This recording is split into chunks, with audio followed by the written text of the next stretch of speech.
النهارده رحله اليونان البلاد العربيه سيدي بوسعيد. تفرق ايه عن سانتوريني وميكانوس حد يقول؟ وعلى فكره هي اسمها سيدي بوسعيد نسبه لولي صالح اسمه ابو سعيد الباجي مدفون هناك. بدات جولتي بقهوه سيدي شبعان فيو، والمدينه كلها زي ما انتم شايفين كده ابيض فزع. نبدا اليوم بالشاي ابو لوز. التوانسه بيحبوا الشاي قوي وبيبدعوا فيه باشكال مختلفه. كملت الجوله بتاعت سيدي بوسعيد وحبيت قوي مظاهر الدعم للقضيه الفلسطينيه هناك. وصلنا للماضي ساعه وكده بقينا وقت الفطور، وانا مش هقول لكم يعني ايه ماضي ساعه، اللي عارف يقول في الكومنت. طبعا اول حاجه بناكلها الهريسه. جربت النهارده حاجه بقى بنينه برشا، يعني باجيت في الفرن هو ومكوناته بيخشوا الفرن سوا. لا 10 على 10 حقيقي.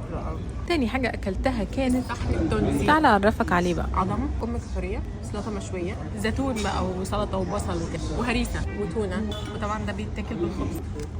تعالى شوف العظم. طبعا مشكله حياتي ان ده شكل البيض في قلب الصحن. دايما يحطوا البيض سايح كده. نخش على اللي بعده. كاليماري بالرز، رز بيقول عليه روش. انا اطلقت عليه السوشي التونسي. طبعا بعد ما نخلص اكل لازم ناخد كاسات. واكتشفت ان لازم